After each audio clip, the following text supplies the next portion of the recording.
Hello guys, welcome back again. तो CISF recruitment 2022 का notification आ चुका है। तो आज की वीडियो में हम इसी की बात करेंगे। तो यहाँ पर हेड कांस्टेबल जनरल ड्यूटी की पोस्ट है और टोटल 249 वैकेंसी है। तो इस वीडियो में हम बात करने वाले हैं एलिजिबिलिटी की, सिलेक्शन किस तरह से होंगे, इसकी डॉक्यूमेंट्स कौन से लगने वाले हैं, अप्लाई की प्रोसेस भी देखेंगे इस वीडियो में। तो चलिए फिर शुरू करते हैं इस वीडियो को। यहाँ पर आपको सबसे पहले जो स्पोर्ट्स रहते हैं उनकी जानकारी दी गई है, तो वो हम स्टेप बाय स्टेप यहाँ पे देखेंगे। सबसे पहले आप देख सकते हो एथलेटिक्स के लिए यहाँ पे इवेंट्स, डिसिप्लिन, वेट कैटेगरी आपको बता रखा है for main candidates and women candidates के लिए। तो कितनी वैकेंसीज है वो भी आप देख सकते हो इतने इवेंट्स के लिए। तो यदि 100 मीटर की रेस रहती है तो उसके अंदर देखिए एक वैकेंसी है मेन के लिए, और वीमेन में भी एक वैकेंसी है। 200 मीटर के लिए 3 वैकेंसी है, 400 मीटर में 2 वैकेंसी है, 800 मीटर में 2 वैकेंसी है, और मेन और वीमेन के लिए आप दोनों के लिए भी यहाँ पे देख सकते हो। उसी तरह मैराथन 20 किलोमीटर वॉकिंग के लिए, और यहाँ पर देखिए 110 मीटर हर्डल। इस तरह से जितने भी इवेंट्स रहते हैं एथलेटिक्स के वो आपको यहाँ पे दिए गए हैं, और यहाँ पे देख सकते हो high jump, long jump, decathlon, javelin throw, hammer throw, short put, इस तरह के देखिए सब इवेंट्स आपको दिए गए हैं। पोल वॉल्ट, उसी के अपने बॉक्सिंग के लिए भी आप देख सकते हो यहाँ पे 48 kilogram, 51 kilogram for both men and women के लिए आपको वैकेंसीज इवेंट वाइज दे रखी है। उसी तरह यहाँ पर बास्केटबॉल के लिए भी 8 वैकेंसी निकाली गई है मेन कैंडिडेट्स में। जिम्नास्टिक में 5 वैकेंसी है, फुटबॉल के लिए 10 वैकेंसी फॉर मेन, हैंडबॉल के लिए 6 वैकेंसी है, और यहाँ पे जूडो में मेन एंड वीमेन दोनों के लिए वैकेंसी है। आप देख सकते हो आपका पे वेट कैटेगरी इसकी बता रखी है। उसी के अपने कबड्डी, ये जो ग्रुप इवेंट है वो भी यहाँ पे दिया गया, उसके लिए भी 7 वैकेंसी है। शूटिंग के लिए उसमें राइफल और पिस्टल, स्विमिंग आप देख सकते हो क्राइटेरिया आपको बता रखा है, वॉलीबॉल, वेट लिफ्टिंग। तो ये सारे यहाँ पे स्पोर्ट्स और गेम्स आपको दिए गए हैं। जो कैंडिडेट्स ने खेला होगा वो यहाँ पे अप्लीकेशन कर सकते हैं। रेसलिंग और यहाँ पे देखिए टाइकेंडो, इस तरह से आपको कुल मिला के 181 मेन कैंडिडेट्स के लिए वैकेंसी दी गई है, और 68 वैकेंसी है वीमेन कैंडिडेट्स के लिए। तो कुल मिला के 249 वैकेंसी है। तो यहाँ पे ये वैकेंसी चेंज भी हो सकती है, और इसकी जो अपडेट आएंगी वो इस वेबसाइट पे आपको मिलने वाली है। और ये जो वैकेंसी है ये प्योरली टेम्प्रेरी इन नेचर है, लेकिन ये परमानेंट होने वाली है। तो आप ऐसा सोच के मत चलिए कि टेम्प्रेरी है, ये परमानेंट ही है, आप ऐसा सोच के चलिए। और यहाँ पे आपको क्या बोला गया है कि जो मेडल जिनको मिला है, जो विनर है, जिनको कोई पोजीशन मिली है, यहाँ पर आपने पार्टिसिपेशन भी किया होगा इन स्पोर्ट्स के अंदर, तो भी आप यहाँ पे एलिजिबल हो, ऐसा यहाँ पे बता रखा है। लेकिन कौन से लेवल के कॉम्पिटिशन में पार्टिसिपेशन किया होगा वो आगे हम देखेंगे। यहाँ पे देखिए आपका जो जॉब लोकेशन रहेगा वो इंडियन टेरिटरी या फिर एब्रॉड यहाँ पे रहने वाला है। इंडिया में कहीं पे भी आपका अभी जॉब मिल सकता है, यहाँ पे आप देख सकते हो। उसी के बाद में पे स्केल की बात करते हैं तो देखिए 25,500 स्टार्टिंग रहेंगी, और 81,100 रुपये आपका पे स्केल यहाँ पे रहता है। उसी तरह आपको गवर्नमेंट के जो अलाउंसेस रहते हैं वो भी दिए जाते हैं, यहाँ पे गवर्नमेंट का जो भत्ता रहता है। और यहाँ पे आप पेंशन का भी लाभ ले सकते हो, यहाँ पे पेंशन स्कीम आपके ऊपर लागू की जाती है। उसी के बाद में देखिए डोमिसाइल स्टेटस, आप इंडिया से बिलोंग रहना चाहिए। एलिजिबिलिटी की बात की जाए तो यहाँ पे एज लिमिट सबसे पहले दिया गया है, 18 से 23 साल तक के कैंडिडेट्स यहाँ पे अप्लाई कर सकते हैं। आपका डेट 1 अगस्त 2021 तक काउंट किया जाएगा। और यदि आपको कन्फ्यूजन है तो आप आपके डेट ऑफ बर्थ को इस डेट के बीच में डाल के देख सकते हो। देखिए इस डेट के बीच में आपको डालना है, और इसके बीच में यदि आपका डेट ऑफ बर्थ आता है तो आप यहाँ पे अप्लीकेशन कर सकते हो। यहाँ पे SC/ST कैटेगरी को एज के अंदर 5 साल का रिलैक्सेशन है, OBC को 3 साल का, और जो डिपार्टमेंटल कैंडिडेट्स है यानी कि जो एम्प्लॉयज़ है उनको 40 साल तक यहाँ पे एज रिलैक्सेशन दिया जाता है। यहाँ पे जो OBC कैटेगरी आपके पास में नॉन क्रिमिनल सर्टिफिकेट, कास्ट का सर्टिफिकेट रहना ज़रूरी है, और वो वैलिड रहना चाहिए 31/3/2022 तक। तो जितने भी कैटेगरीज को यहाँ पे एज रिलैक्सेशन दिया जाता है, आपको अपेंडिक्स H और I के अंदर एक परफॉर्मा दिया गया है, वो आपको फिलअप करना होगा। यहाँ पे EWS कैटेगरी पास में इनकम एसेस सर्टिफिकेट रहना चाहिए, और यहाँ पर जो SC/ST कैटेगरी है आपके पास में आपके कम्युनिटी के सर्टिफिकेट भी रहना चाहिए, और उसका भी परफॉर्मा आपको नीचे नोटिफिकेशन में आखिरी में दिया गया है। यहाँ पे देखिए क्वालिफिकेशन की बात करते तो 12th पास कैंडिडेट्स यहाँ पे अप्लाई कर सकते हैं। आपका 12th किसी भी स्ट्रीम में कंप्लीट हो रिकॉग्नाइज इंस्टीट्यूट से आप यहाँ पे एलिजिबल हो। यहाँ पे फिजिकल स्टैंडर्ड्स आपको बता रखे हैं। तो सभी कैटेगरीज के लिए, सभी कैंडिडेट्स के लिए 167 हाइट चाहिए मेन कैंडिडेट्स के लिए, और चेस्ट चाहिए 81 से लेके 86 सेंटीमीटर तक। वीमेन में देख सकते हो आप हाइट 153 मांगा गया है। यहाँ पे इन कैटेगरीज को रिलैक्सेशन दिया जाता है, यहाँ पे देख सकते हो। आपको देखिए 160 सेंटीमीटर हाइट चाहिए मेन में, 81 से 86 सेंटीमीटर तक चेस्ट चाहिए, और जो वीमेन है इस कैटेगरी से आपके लिए 153 तक हाइट रहने वाली है। उसी तरह अदर कैटेगरीज के लिए भी यहाँ पे आप हाइट में कंसेशन देख सकते हो, आपको दिया गया फॉर मेन एंड वीमेन दोनों के लिए भी। यहाँ पे जो शेड्यूल ट्राइब्स है उनके लिए भी आप देख सकते हो 160 मेन में हाइट चाहिए और 81 से 86 सेंटीमीटर तक क्या चाहिए, चेस्ट चाहिए। और वीमेन के लिए यहाँ पे हाइट 153 दिया गया है। यहाँ पे जो आपका जो वेट है वो आपके हाइट के और एज के प्रोपोर्शनेट रहना चाहिए, जो कि आप मेडिकल में जाके चेक कर सकते हो, यानी कि अस्पताल में जाके आप चेक कर सकते हो यहाँ पे। उसी के बाद मेडिकल स्टैंडर्ड्स आपको चेक कर लेने हैं, जो कि आगे आपको जब मेडिकल आपका एग्जामिनेशन होगा तब वहाँ पे चेक किए जाएंगे। तो उसके पहले यदि आप चेक कर लेते हो और फिर आप अप्लीकेशन करते हो तो आपके लिए बेटर ही रहेगा। देखिए आपको उसके क्राइटेरिया यहाँ पे बता रखा है कि आई साइट बता रखा है, आप में ये जो डिसेबिलिटी है रहना नहीं चाहिए, जैसे कि knock knee, flat foot, bow legs, squinting eyes, inabilities to close the left eye, इस तरह की जो डिसेबिलिटी है वो आप में रहना नहीं चाहिए, अदरवाइज आप अप्लाई मत करिएगा। और उसी के बाद में आई साइट का भी दिया गया है, विजुअल एक्टिविटी। तो ये देखिए ये गाइस मैं जो आपको बता रहा हूँ ये इंपॉर्टेंट है, ये आपको ध्यान रख के अप्लीकेशन करना है। टैटू की भी जानकारी आपको दी गई है, और जो टैटू है वो आपके लेफ्ट हैंड में इनर फेस में, यानी कि जो आगे का हिस्सा रहता है एल्बो से लेकर रिस्ट का, वहाँ पे रहना चाहिए लेफ्ट हैंड के अंदर। और वहाँ पे उसका जो साइज रहेगा वो 1/4 रहना चाहिए उस पार्ट के। यहाँ पे आप देख सकते हो, आपको मैंने हाईलाइट करके बता रखा है। यहाँ पे स्पोर्ट क्वालिफिकेशन आप देख सकते हो, तो इंडिविजुअल इवेंट में और टीम इवेंट के लिए दोनों के लिए अलग अलग क्राइटेरिया दिया गया है। तो फर्स्ट आप देख सकते हो, should have represent a country as a member of senior और जूनियर इंटरनेशनल टूर्नामेंट। तो आपने आपके कंट्री को रिप्रेजेंट किया होगा सीनियर या फिर जूनियर इंटरनेशनल टूर्नामेंट में, और इंडिविजुअल इवेंट है आपका, तो आप यहाँ पे क्वालिफाई हो, आप यहाँ पे अप्लीकेशन कर सकते हो। उसी तरह यदि आपने सीनियर या फिर जूनियर नेशनल गेम्स में या फिर चैंपियनशिप में मेडल विन किया होगा तो भी आप अप्लीकेशन कर सकते हो इंडिविजुअल इवेंट के लिए। और यदि आपने आपके स्टेट को रिप्रेजेंट किया होगा नेशनल गेम्स में, नेशनल चैंपियनशिप में, इन सीनियर और जूनियर लेवल में, तो भी आप एलिजिबल हो।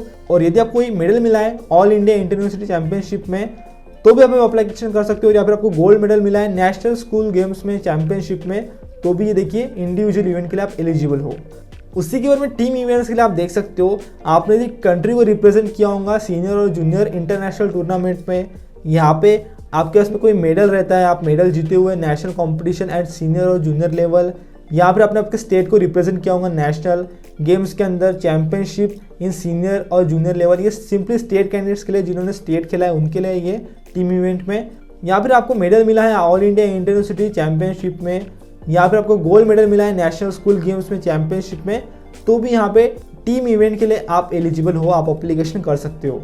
और यहाँ पे एक नोट है कि आपने जो गेम खेले हैं, जो स्पोर्ट आपने खेले हुए हैं, वो इस ड्यूरेशन के बीच में रहना चाहिए।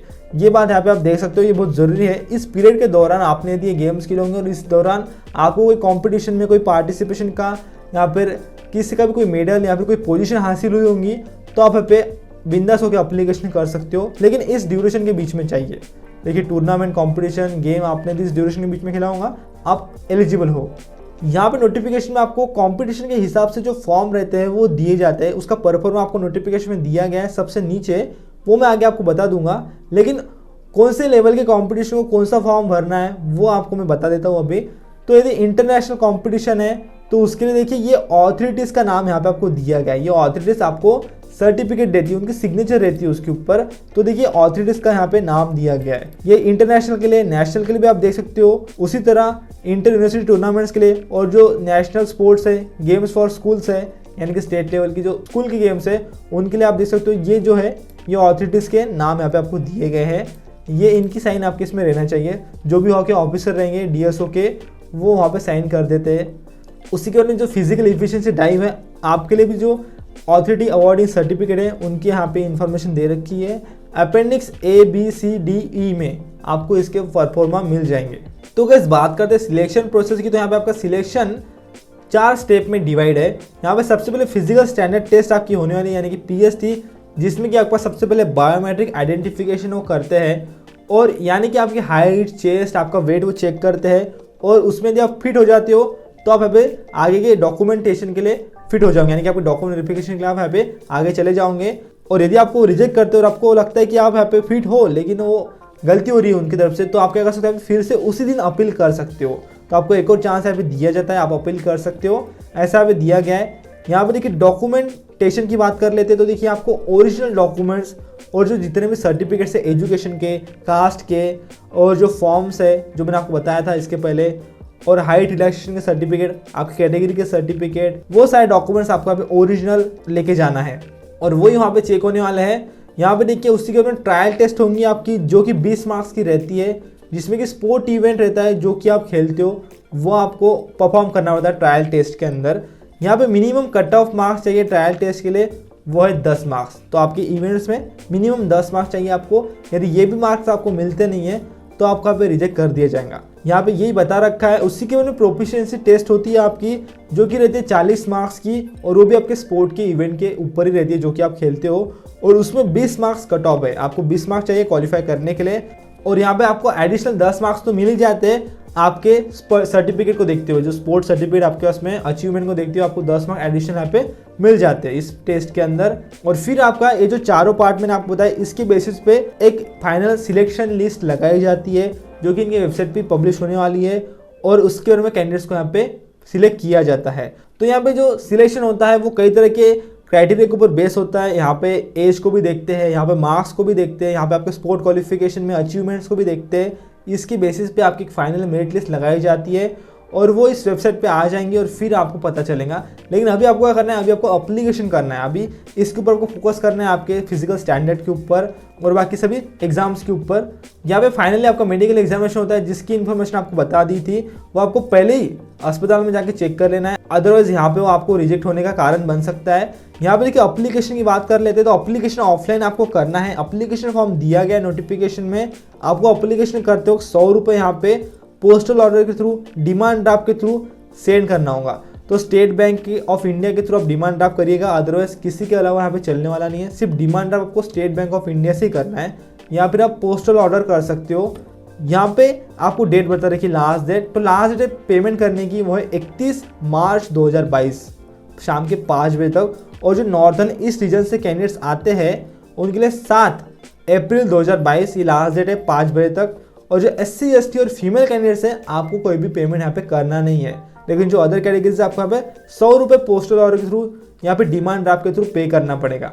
यहाँ पे नीचे आप देख सकते हो आपको आपके स्पोर्ट वाइज किस ऑफिसर को आपको एप्लीकेशन सेंड करना है उसका एड्रेस आपको दिया गया है।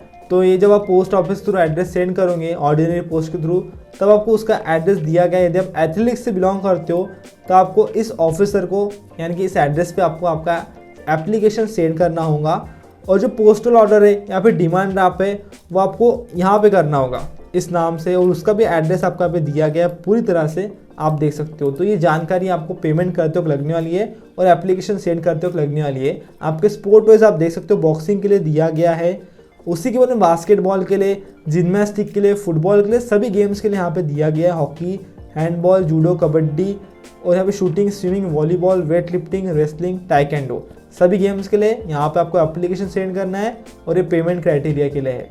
यहाँ पे कौन से डॉक्यूमेंट्स आपको सेंड करना होगा, तो देखिए क्वालिफिकेशन के डॉक्यूमेंट्स यानी कि आपकी मार्कशीट्स, आपके एज प्रूफ के लिए आपको स्कूल लिविंग सर्टिफिकेट यहाँ पे देखना पड़ेगा, स्पोर्ट्स सर्टिफिकेट आपको लगने वाले हैं, और जो अपेंडिक्स ए और ई तक जो आपको फॉर्म्स दिए गए हैं आपके टूर्नामेंट के लेवल के हिसाब से वो आपको सेंड करना है। यानी कि यदि आपने स्टेट खेला होगा तो आपको यहाँ पे जो फॉर्म 4 रहता है वो सेंड करना होता है। इंटरनेशनल लेवल के लिए सबसे पहला फॉर्म 1 है वो आपको सेंड करना होता है, वो आपके चैंपियनशिप के लेवल के हिसाब से आपको सेंड करना होगा। यहाँ पे देखिए SC ST कैटेगरी, OBC और EWS कैटेगरी के लिए भी सर्टिफिकेट्स का परफॉर्मा दिया गया है, वो आगे आप देख सकते हो नोटिफिकेशन में बता दूंगा आपको, वो आपको सेंड करना पड़ेगा। यानी कि ये सब डॉक्यूमेंट सेंड करना ये ज़रूरी है। रिलैक्सेशन जिनको चाहिए हाइट में, चेस्ट में, तो आपके लिए अपेंडिक्स F के अंदर परफॉर्मा दिया गया जो कि आपको फिलअप करना होगा और वो आपको सेंड करना है। यहाँ पे 2 self sign passport size photograph भी आपको लगने वाले हैं जो कि आपको अटैच करना पड़ेगा ड्यूली क्लिप्ड एप्लीकेशन फॉर्म के ऊपर, आपको वो क्लिप करना होगा। और आपको क्वेश्चनर भी दिया गया अपेंडिक्स G के अंदर। और उसी के बारे में देखिए एम्प्लॉयज़ जो है गवर्नमेंट सेक्टर में CISF के पर्सनल है जो आपके लिए एनेक्जर 3 के अंदर एक परफॉर्मा है वो आपको फिलअप करना है, ज़रूरी है आपके लिए। और यहाँ पे स्पोर्ट्स सर्टिफिकेट भी आपको सेंड करना पड़ेगा। और इतना सब हो गया, ये डॉक्यूमेंट्स मैंने आपको बता दिए, परफॉर्मेंस मैंने आपको बता दिए। अब आपका एप्लीकेशन फिलअप करना है और एप्लीकेशन जब आप एनवलप में डालोगे और ये डॉक्यूमेंट्स जब आप डालोगे विद पासपोर्ट साइज फोटोग्राफ, तो देखिए आपको application for the post of head constable general duty under sport Kota 2021 और आपके गेम का नाम, आपके इवेंट का नाम आपको डालना पड़ेगा। ये आपको कहाँ लिखना है, तो जो एनवलप रहता है उसके ऊपर ये कैपिटल लेटर में आपको लिखना पड़ेगा। और आपके जो डॉक्यूमेंट्स है जेरॉक्स कॉपी ये आपको सेंड करनी पड़ेंगी एप्लीकेशन फॉर्म के साथ साथ। और आपको डिमांड ड्राफ्ट और पोस्टल ऑर्डर भी करना पड़ेगा, दोनों में से कुछ भी कर सकते हो आप। और इस तरह से कंप्लीट आपका एप्लीकेशन हो जाएगा। मैं एप्लीकेशन फॉर्म आगे आपको दिखाने वाला हूँ। और यहाँ पे आपको ओरिजिनल डॉक्यूमेंट्स कब लेके जाना है, तो जब भी आपको कोई एग्जामिनेशन रहेगा जिसकी PST हो जाता है, डॉक्यूमेंटेशन होगा वो तब तो लेके जाना है, तब आपको ये डॉक्यूमेंट्स लेके जाना है। ट्रायल टेस्ट के वक्त भी लेके जाना है, प्रोफिशिएंसी टेस्ट के वक्त भी लेके जाना है, तब ये तो लगने वाली है, बहुत ज़रूरी है, अदरवाइज एप्लीकेशन रिजेक्ट हो सकते हैं। और यहाँ पे मैं बता दूँ जो भी कैंडिडेट्स यहाँ पे डिसेबल्ड रहते हैं वो एप्लीकेशन नहीं कर सकते हैं। और यहाँ पे यदि आपको कोई भी दिक्कत है डॉक्यूमेंट्स के अंदर तो आप डायरेक्टली यहाँ पे कांटेक्ट कर सकते हो। और एप्लीकेशन में भी यदि आपको कोई भी दिक्कत है तो लिटरली आप यहाँ पे कांटेक्ट करिएगा गाइस, कोई दिक्कत नहीं है, यहाँ पे कांटेक्ट कर सकते हो। आप ही के लिए नंबर दिए जाते हैं, हेल्पलाइन नंबर, आप डायरेक्टली कांटेक्ट कर लीजिएगा। तो आपके सामने देखिए यहाँ पे एप्लीकेशन फॉर्म दिखाई दे रहा होगा। ये नोटिफिकेशन आपको टेलीग्राम चैनल में प्रोवाइड कर दूंगा। सबसे पहले आपको देखिए यहाँ पे रोल नंबर जो डालना है वो आपको नहीं डालना है। यहाँ पे आपको post applied for head constable general duty, यहाँ पे देखिए आपको नाम लिखना है, ब्लॉक लेटर्स में पिताजी का नाम लिखना है, नीचे परमानेंट एड्रेस, और यहाँ पे आपको फोटो लगाना है। यहाँ पे प्रेजेंट रेसिडेंटल एड्रेस डालना है, ये सेम भी रह सकता है बहुत जनों का। यहाँ पर देखिए स्टेट जिससे आप बिलोंग करते हो, जेंडर डालना है, रिलीजियन, डेट ऑफ बर्थ डाल दीजिएगा, और एज आपको डालना है। करेंटली जो आपका आज का एज है वो आपको डालना पड़ेगा। और ये किस तरह से कैलकुलेट करना है इसके ऊपर एक वीडियो आपको मिल जाएगा, मैंने डिस्क्रिप्शन में उसकी लिंक दे दी है। एजुकेशन क्वालिफिकेशन आप बता सकते हो, यहाँ पे फिजिकल स्टैंडर्ड्स आपको बता देना है, किस कैटेगरी से बिलोंग करते हो वो बताना है, और यदि आप हिलमैन हो, वीमेन हो, वो भी आपको पे yes no में बता देना है। Name of the games event जो खेलते हो वो बताना है। स्पोर्ट अचीवमेंट्स, कौन सी अचीवमेंट मिली है आपको वो बताना पड़ेगा। और उसके जो डॉक्यूमेंट्स हैं उनकी भी जानकारी आपको पे देनी पड़ेगी, यानी कि उनके नाम आप लिख सकते हो यहाँ पे। Postal order number, demand draft जिसके भी थ्रू आप पेमेंट करोगे उसकी जानकारी यहाँ पे आपको देना है, नंबर, डेट और अमाउंट डालना पड़ेगा। डिक्लेरेशन आप पढ़ लीजिएगा, यहाँ पे आपको आपकी नाम लिखना पड़ेगा, और सिग्नेचर करने के बाद में प्लेस और डेट डालने के बाद में आपका एप्लीकेशन फिलअप हो जाएगा। अभी खत्म नहीं हुआ है, नीचे वो डिक्लेरेशन है, और जो सेकंड डिक्लेरेशन है ये है ओबीसी कैंडिडेट्स के लिए। तो जो ओबीसी कैटेगरी है वो यहाँ पे फिलअप करेगा, इसे अदर कैटेगरीज में फिलअप करेगा। और ये जो नीचे का है ये ऑफिस यूज है। एडमिट कार्ड आपको सेंड करना पड़ेगा। तो देखिए एडमिट कार्ड में ये जानकारी तो आपको फिलअप करनी है, ये जो इतनी दी गई है ये आपको फिलअप करनी है, फोटो वोटो आपको लगा देना है। और ये जो नीचे की जानकारी है ये जानकारी जो अथॉरिटी है जो आपका एप्लीकेशन रिसीव करेंगी वो फिलअप करने वाली है, आपको उसकी दिक्कत लेना नहीं है। यहाँ पे देखिए जो एम्प्लॉयड्स है गवर्नमेंट सेक्टर में CIFS पर्सनल है, आपको जैसे कि मैंने बोला था ये फॉर्म आपको एनेक्सर 3 में दिया गया है, ये आपको फिलअप करना होगा। उसी तरह नीचे आएंगे हम, अब देखिए आपको फॉर्म्स दिए गए जो कि बहुत नीडेड है, बहुत यूजफुल है, इंपॉर्टेंट है, जो कि आपको लगने वाले, अदरवाइज एप्लीकेशन रिजेक्ट हो सकता है। तो यदि आपने इंटरनेशनल कॉम्पिटिशन खेला होगा तो आपको ये फॉर्म फिलअप करना है। ये सिंपल ही रहता है, आप पढ़ के आप फिलअप कर सकते हो। इसके ऊपर आपको ऑथोरिटीज की सिग्नेचर लानी पड़ती है, या फिर बहुत जनों का ये बना भी हुआ होगा ऑलरेडी। यहाँ पे यदि आपने नेशनल कॉम्पिटिशन में पार्टिसिपेशन किया होगा तो आप ये फॉर्म फिलअप करिएगा, फॉर्म 2। उसी के बाद में फॉर्म 3 है इंटरयूनिवर्सिटी कॉम्पिटिशन के लिए, और उसी के बाद में आता है फॉर्म 4 स्कूल टीम इन नेशनल गेम्स के लिए, यानी कि जो स्कूल लेवल पे, स्टेट स्कूल लेवल पे जो मैचेस होती है उसके लिए। और फॉर्म 5 रहता है फिजिकल एफिशिएंसी परफॉर्मेंस के लिए। यहाँ पे आपको हाइट और चेस्ट के मेजरमेंट में रिलेशन चाहिए तो आपको ये फॉर्म फिलअप करना होगा। नीचे आता है यहाँ पे क्वेश्चनर फॉर्म, ये आपको फिलअप करना है सभी कैटेगरीज को, ये पढ़ना है आपको और फिर फिलअप करना है। उसी के बाद में शेड्यूल कास्ट, शेड्यूल ट्राइब के लिए यहाँ पे कास्ट सर्टिफिकेट का परफॉर्मा दिया गया है, ये बहुत बार दिया रहता है, ये आपको फिलअप करना होगा। अदरवाइज आपके पास में होगा तो वो भी आप दिखा सकते हो, नहीं रहता है तो ही आपको फिलअप करना है। यहाँ पे ओबीसी कैटेगरी के लिए आप देख सकते हो परफॉर्मा आपको दिया गया है। और नीचे आएंगे हम तो ये है इनकम एसेस certificate for economical weaker section के लिए। तो इस तरह से सारे डॉक्यूमेंट्स मैंने आपको अभी बता दिए हैं, इसका परफॉर्मा भी आपको बताया, नाम भी बता दिए, सब जानकारी मैंने इस वीडियो में आपको दे दी है। तो गाइस मैंने आपको सारी जानकारी देने की कोशिश की है, तो आपके भाई के लिए जरूर से एक बार इस वीडियो को लाइक कर दीजिएगा, क्योंकि एक वीडियो बनाने को बहुत टाइम लगता है। जरूर से लाइक करिएगा और इसी तरह की वीडियोस के लिए चैनल को सब्सक्राइब करेगा, और जरूर से इस वीडियो को आपके सारे दोस्तों को शेयर करेगा। मैं मिलता हूं आपको अगली वीडियो में, तब तक के लिए जय हिंद, वंदे मातरम।